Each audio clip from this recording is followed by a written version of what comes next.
This video extends on factoring and uses it to solve quadratic equations.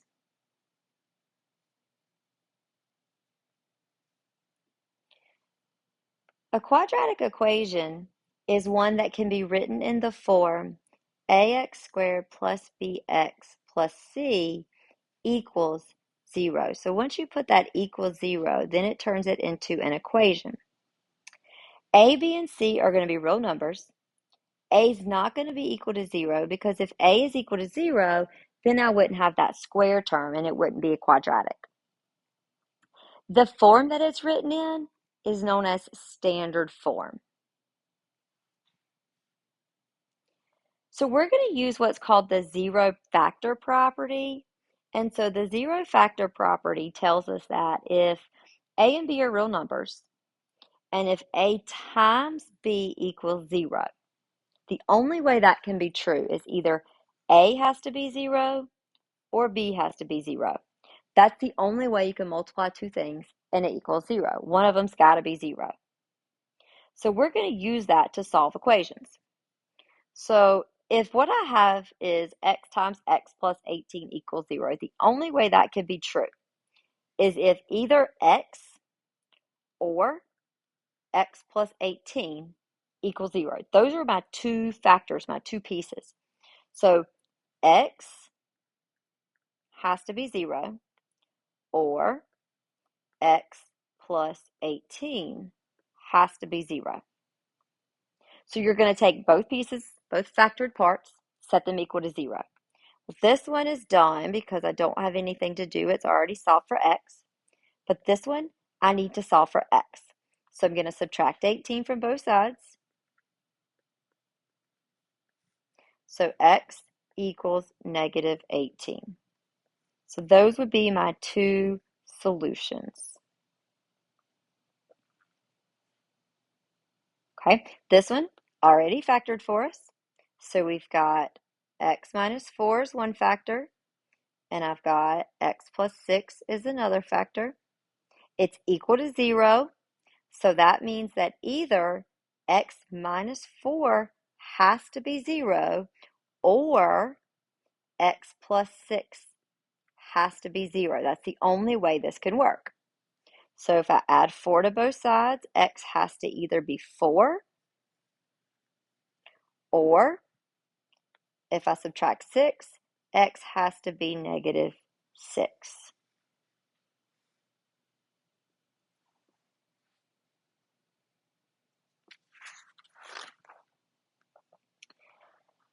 So both of those were already factored for us. But what if it's not? Then what we're going to do is we're going to solve it by factoring. So we need to make sure that it's in standard form first. And to do that, we need to make sure that one side of the equation is equal to 0. Then we're going to factor the quadratic, then set each factor equal to 0, and solve. You can always check it by plugging it in to the original equation. So let's look at an example. So this is already equal to 0, so the first step is done. We just need to factor it. And we're going to factor it just like we did in the factoring section. So I'm going to figure out what numbers can multiply to 48 and add to 14. So 6 times 8 is 48, and 6 plus 8 is 14. That means that my numbers are 6 and 8. So this is going to factor into x plus 6, sorry, and x plus 8 equals 0. So all I did was rewrite that left side in its factored form.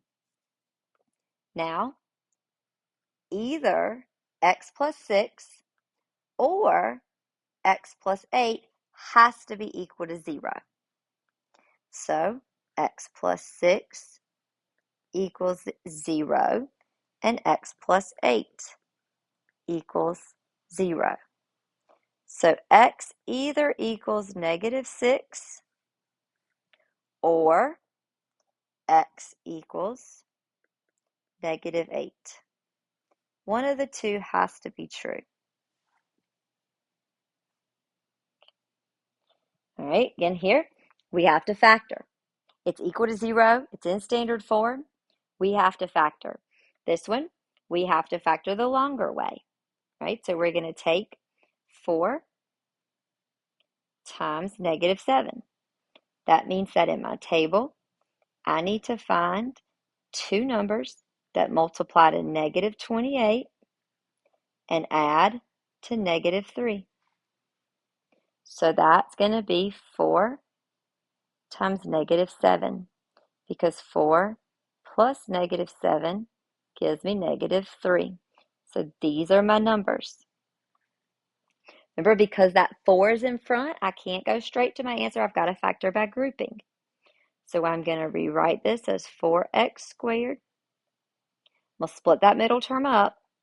Plus 4x minus 7x. Bring down that -7 equals 0. I'm going to group the first two and the second two. I'm going to look for a GCF in the first one. That GCF is going to be 4x. That leaves me with x plus 1. In the second one, they have a -7 in common. That leaves me with x plus 1. Bring down that equals 0. Now x plus 1 is my common factor. And I have 4x minus 7 equals 0. So now either x plus 1 or 4x minus 7 has to be equal to 0.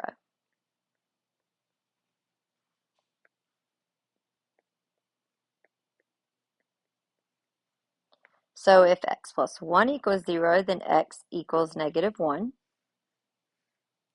Or if 4x plus minus 7 equals 0, then 4x equals 7, and x equals 7/4.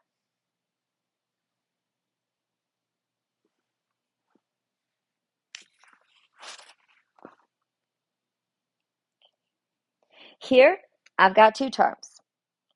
But remember, the first step is always to look for a GCF. So the GCF here is x. I'm going to take out an x. I've got 15x minus 4 equals 0. I can't factor that anymore. There's nothing I can do to 15x minus 4. So that just means that either x has to be 0 or 15x minus 4 has to be 0. So x equals 0, 15x minus 4 equals 0. So x equals 0 is done. I can't do anything to that. I'm going to add 4 here. Divide by 15. And that's it.